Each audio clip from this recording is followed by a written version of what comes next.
ನಮಸ್ಕಾರ. ಇದು ವಿಶೇಷ ಕಾರ್ಯಕ್ರಮ. ನಾನು ಶಶಿಧರ್ ಭಟ್. ರಾಜ್ಯ ರಾಜಕಾರಣದಲ್ಲಿ ನವೆಂಬರ್ ಕ್ರಾಂತಿಯ ಬಗ್ಗೆ ಬಹಳ ಗಂಭೀರವಾದ ಚರ್ಚೆಗಳು ನಡೀತಿವೆ. ಆಟ ಒಬ್ಬೊಬ್ಬರು ಒಂದೊಂದು ರೀತಿ ಆಟ ಆಡ್ತಾ ಇದ್ದಾರೆ. ಸಿದ್ದರಾಮಯ್ಯ ಒಪ್ಪು ಒಂದು ರೀತಿ ಆಟ ಆಡ್ತಾ ಇದ್ರೆ ಡಿ ಕೆ ಶಿವಕುಮಾರ್ ಇನ್ನೊಂದು ರೀತಿ ಆಟ ಆಡ್ತಾರೆ. ಸೊ ಅವ್ರ ಹೇಳಿಕೆಗಳು ಬಹಳ ಡಿಫ್ರೆಂಟ್ ಆಗಿವೆ. ಸಿದ್ದರಾಮಯ್ಯನವ್ರ ಗುಂಪಿನವರು ಈಗ ಹೆಚ್ಚು ಅಗ್ರೆಸಿವ್ ಆಗಿ ಕಾಣ್ತಾರೆ. ಅವರು ಬೇರೆ ಬೇರೆ ರೀತಿಯ ಅಹಿಂದ ಗುಂಪುಗಳೇನಿವೆ ಅವರು ಸಮಾವೇಶಗಳು ನಡೆಸೋದಕ್ಕೆ ಮುಂದಾಗಿದ್ದಾರೆ. ಒಂದು ಕಡೆ ಹಿಂದುಳಿದ ವರ್ಗಗಳ ಸಮಾವೇಶ, ಮತ್ತೊಂದು ಕಡೆ ದಲಿತ ಸಮಾವೇಶ. ಈ ಸಮಾವೇಶಗಳು ಪ್ರೆಷರ್ ಹಾಕುವಂಥ ಟ್ಯಾಕ್ಟಿಕ್ಗಳು. ಅದರ ಜೊತೆ ಸಚಿವ ಸಂಪುಟದಿಂದ ಹೊರಗೆ ಹಾಕಲ್ಪಟ್ಟಂತಹ ರಾಜಣ್ಣ ಅವರ ಮನೆಗೆ 7ನೇ ತಾರೀಕು ಮುಖ್ಯಮಂತ್ರಿ ಸಿದ್ದರಾಮಯ್ಯ ಅವರು ಊಟಕ್ಕೆ ಏನೋ ಹೋಗ್ತಾರಂತೆ. ಸೊ ಅಹಿಂದ ಮಸಲ್ ಪವರ್ ಅನ್ನು ತೋರಿಸ್ತಾ, muscle power in the sense ತನ್ನ ಶಕ್ತಿಯ ಪ್ರದರ್ಶನ ಮಾಡ್ತಾ ಇದೆ. ಇದನ್ನ ಡಿ ಕೆ ಹೇಗೆ ಎದುರಿಸ್ತಾ ಇದ್ದಾರೆ ಅಂತ ಅವ್ರು ಭಾಳ ಡಿಫೆನ್ಸಿವ್ ಬ್ಯಾಟ್ ನಲ್ಲಾರ್ದಂಗೆ ಕಾಣ್ತಾ ಇದೆ. ಯಾಕೆಂದರೆ ಒಂದು ಡಿ ಕೆ ಶಿವಕುಮಾರ್ ಅವರು ಒಂದು ಮಿತಿಯನ್ನು ಮೀರಿ ಮಾತಾಡ್ತಾ ಇಲ್ಲ. ಆದರೆ ಅವರ ಸಹೋದರ ಡಿ ಕೆ ಸುರೇಶ್ ಅವರು ನಿನ್ನೆ ಮಾತನಾಡಿದರು, ಭಾಳ ಮಾತರವಾದದ್ದು. ಏನಂದ್ರು ಡಿ ಕೆ ಸುರೇಶ್ ಗೊತ್ತಾ? ಸೊ ನನ್ನ ಅಣ್ಣನಿಗೆ ಮುಖ್ಯಮಂತ್ರಿ ಆಗಬೇಕು ಅಂತ ಹಣೆಯಲ್ಲಿ ಬರೆದಿದ್ದರೆ ಆಗ್ತಾರೆ ಕಣ್ರಿ, ಎದ್ದಿಲ್ದಿದ್ರೆ ಮುಂದುವರಿತಾರೆ ಸಿದ್ದರಾಮಯ್ಯ. ನಮಗೇನು ಅಂದರೆ ದೇರ್ ಒಂದು ಸಾಫ್ಟ್ ಆದ ಒಂದು ಅಪ್ರೋಚ್ ಇದೆ ಇವ್ರದ್ದು ಅಂತ. ಮತ್ತು ಇದು ಸಂಪೂರ್ಣವಾಗಿ ಅವ್ರಿಗೆ ಒಂದು ಗೊತ್ತಾಗಿದೆ, ಕಾಂಗ್ರೆಸ್ ಹೈಕಮಾಂಡ್ ಏನು ಮಾಡುತ್ತೆ ಅನ್ನೋದ್ರ ಮೇಲೆ ಇದು ತೀರ್ಮಾನ ಆಗತ್ತೆ ಅಂತ. ಸೊ ಈಗ ಒಂದು ಕಡೆ ಈ ಅಹಿಂದ ಬಣ ಏನಿದೆ, ಅಖಾಡದಲ್ಲಿ ಇಳಿದ ಅಹಿಂದ ಬಣ, ಮತ್ತೊಂದು ಕಡೆ ಪುನರ್ರಚನೆಯ ಬಾಣ, ಅದನ್ನು ಮುಖ್ಯಮಂತ್ರಿಗಳು ಬಿಟ್ಟಿದ್ದಾರೆ. ಏನು ಪುನರ್ರಚನೆಯ ಬಾಣ ಅಂತ ಅಂದರೆ ಅದನ್ನು 2 ತಿಂಗಳ ಹಿಂದೆ ಮುಖ್ಯಮಂತ್ರಿಗಳು ಭಾಳ ಸಿಸ್ಟಮೆಟಿಕ್ ಆಗಿ ಪ್ರಾರಂಭ ಮಾಡಿದರು. ಸಚಿವ ಸಂಪುಟ ಏನಿದೆ, ಸಚಿವ ಸಂಪುಟದ ಪುನರ್ರಚನೆ ನಡೆಯುತ್ತೆ ಅನ್ನುವ ಸುದ್ದಿ ಏನಿದೆಯಲ್ಲ ಅದು ಮಾಧ್ಯಮದಲ್ಲಿ ಬಿಡಲಾಯಿತು. ಈಗ ಮತ್ತೆ ಆ ಸುದ್ದಿ ನಡೀತಾ ಇದೆ. ಯಾರ್ಯಾರು ಒಳಗೆ ಬರ್ತಾರೆ, ಯಾರು ಹೋಗ್ತಾರೆ ಅನ್ನೋ ಚರ್ಚೆ ಏನಿದೆ ಅದು ಪ್ರಾರಂಭ ಆಗ್ತಾ ಇದ್ದಂತೆ ಸಚಿವರೆಲ್ಲ ದೆಹಲಿಗೆ ಹೊರಟಿದ್ದಾರೆ. ಒಂದು ರೀತಿಯಲ್ಲಿ ಸೀನ್ ಶಿಫ್ಟೆಡ್ ಟು ಡೆಲ್ಲಿ ಅಂತಾರೆ ನೋಡಿ, ಸೀನ್ ಶಿಫ್ಟೆಡ್ ಟು ಡೆಲ್ಲಿ ಅಂತ. ದೆಹಲಿಗೆ ಸಂಪೂರ್ಣವಾಗಿ ಸೀನ್ ಶಿಫ್ಟ್ ಆಗಿದೆ. ಹಲವಾರು ಸಚಿವರುಗಳು ಡೆಲ್ಲಿಗೆ ಹೋಗಿದ್ದಾರೆ. ಸಿದ್ದರಾಮಯ್ಯನವ್ರ ಗುಂಪಿನವರು ಹೋಗಿದ್ದಾರೆ, ಡಿ ಕೆ ಶಿವಕುಮಾರ್ ಡೆಲ್ಲಿಗೆ ಹೋಗಿದ್ದಾರೆ. ಈಗ ಎವ್ರಿಥಿಂಗ್ ಈಸ್ ಇನ್ ಹೈಕಮಾಂಡ್ನ ಅಂಗಳದಲ್ಲಿ ಇದೆಲ್ಲ. ಇದು ಯಾವ ಟರ್ನ್ ತಗೊಳುತ್ತೆ? ಒಂದು ಸಚಿವ ಸ್ಥಾನ ಕಳ್ಕೊಳ್ಳೋವರಿಗೆ ಸಚಿವ ಸ್ಥಾನವನ್ನು ಉಳಿಸ್ಕೋಬೇಕು ಅಂತ ಯತ್ನ, ಹೊಸಬರಿಗೆ ನಾವು ಸಚಿವ ಸಂಪುಟ ಸೇರಬೇಕು ಅಂತ. ಈ ಜಟಾಪಟಿಯಲ್ಲಿ ಆಗ್ತಾ ಇರೋದೇನಿದೆ ಗೊತ್ತಾ? ಒಂದು ಭಾಳ ಮುಖ್ಯವಾಗಿ ಮುಖ್ಯಮಂತ್ರಿ ಬದಲಾವಣೆಯ ಪ್ರಶ್ನೆಗಿಂತ ಈಗ 2 ದಿನದಲ್ಲಿ ಇದು ಚರ್ಚೆ ಪ್ರಾರಂಭ ಆಗಿದೆ. ಇದನ್ನು ಚರ್ಚೆ ಪ್ರಾರಂಭ ಆಗುವಂತೆ ಮಾಡಲಾಗಿದೆ ಅಂತ. ಹಾಗಿದ್ದರೆ ಹೈಕಮಾಂಡ್ ಏನು ಮಾಡುತ್ತೆ? ನಾನು ನಿನ್ನೆನೂ ಮಾತನಾಡ್ತಾ ಹೇಳಿದೆ. ಸೊ ಈ ತಿಂಗಳ ನವೆಂಬರ್ 20ಕ್ಕೆ ರಾಹುಲ್ ಗಾಂಧಿಯವರು ಕರ್ನಾಟಕ ಬರ್ತಾರೆ. ಸೊ ಅದರಿಂದ ತಕ್ಷಣ ನವೆಂಬರ್ ತಿಂಗಳಲ್ಲಿ ನವೆಂಬರ್ ಕ್ರಾಂತಿ ಏನೋ ಸುಳ್ಳು, ನವೆಂಬರ್ದಲ್ಲಿ ಆಗಲ್ಲ. ಯಾಕಂದರೆ ಅವ್ರು ಬರಬೇಕಾದ್ರೆ ಇಂಥ ಮಹತ್ತರ ಬದಲಾವಣೆಯನ್ನು ರಾಹುಲ್ ಗಾಂಧಿ ಮಾಡ್ತಾರೆ ಅಂತ ಹೇಳೋಕ್ಕಾಗಲ್ಲ. ಕರ್ನಾಟಕಕ್ಕೆ ಬಂದ ಸಂದರ್ಭದಲ್ಲಿ ಈ ಬಗ್ಗೆ ಚರ್ಚೆ ಮಾಡ್ಬೋದು, ಇನ್ನೊಂದು ಮಾಡ್ಬೋದು, ಮತ್ತೊಂದು ಮಾಡ್ಬೋದು. I know that. ಅದಿಲ್ಲದೆ ಹೇಳೋಕ್ಕಾಗಲ್ಲ. ಸೊ ಹಾಗಿದ್ದರೆ what will be the next plan ಅಂತ ನನಗನ್ನಿಸುವ ಹಾಗೆ ಸಿದ್ದರಾಮಯ್ಯನವರು ಎದೆ ಉಬ್ಬಿಸಿ ನಿಂತಿದ್ದಾರೆ. ಈಸಿಯಾಗಿ ಅವರ ಅಧಿಕಾರ ಬಿಟ್ಕೊಡ್ತಾರೆ ಅಂತ ನನಗೆ ಅನಿಸಲ್ಲ.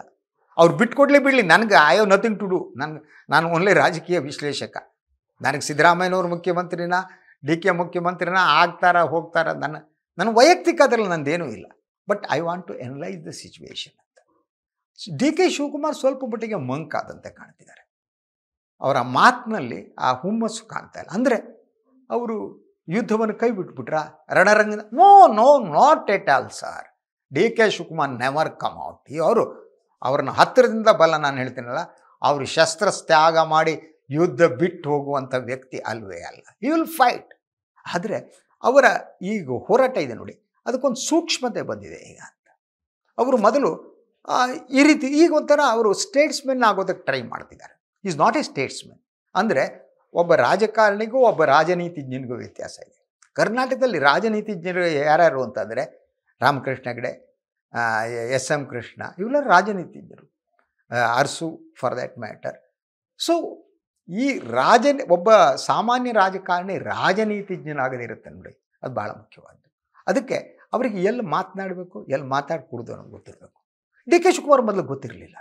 ಅವರ ಮಾತಿನಲ್ಲಿ ಹುಂಬುತನ ಇತ್ತು, ನಡಿಗೆಯಲ್ಲಿ ಹುಂಬುತನ ಇತ್ತು. ಭಾಳಷ್ಟು ಜನ ಅವರ ಜೊತೆಗಿದ್ದವರು ಕೂಡ ನೀವು ಸಿ ಎಂ ಲಿಂಗಪ್ಪನವರು ರಾಮನಗರ ಅವರು ಅದನ್ನ ಹೇಳ್ತಾರೆ, ಹುಂಬತನ ಬಿಡಬೇಕು ಅಂತ. ಈಗ ಹಲವರು ಹೇಳಿದ್ದಾರೆ ಎಸ್.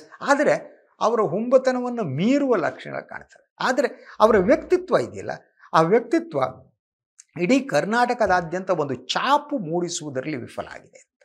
ಬಿಕಾಸ್ ಅವರ ಅಪ್ರೋಚ್ ಅಂತ, ಅವರ ರಾಜಕೀಯ ಚಾಣಾಕ್ಷತನ ಅಂತ ಅಂದ್ಕೋತಾರಲ್ವ, ಅದು ರಾಜಕೀಯ ಚಾಣಾಕ್ಷತನ ಅಲ್ಲದಿರ್ಬೋದು ಅನ್ನೋ ಅನುಮಾನ ಬರುತ್ತೆ.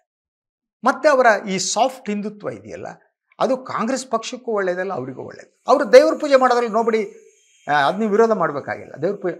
ಆದರೆ ಅದೊಂದು ಸಾಫ್ಟ್ ಹಿಂದುತ್ವವನ್ನು ಒಂದು ಪ್ರದರ್ಶನವಾಗಿ ಬದಲಿಸೋ, ಒಂದನ್ನು ಪ್ರದರ್ಶನ ಕಲೆಯಾಗಿ ಬದಲಿಸೋದಿರುತ್ತಲ್ಲ, ಇಟ್ ವೋಂಟ್ ವರ್ಕ್ ಅಂತ. ಅದು ಕಾಂಗ್ರೆಸ್ ರಾಜಕಾರಣಕ್ಕೆ ಹೊಂದೋದು ಕಷ್ಟ.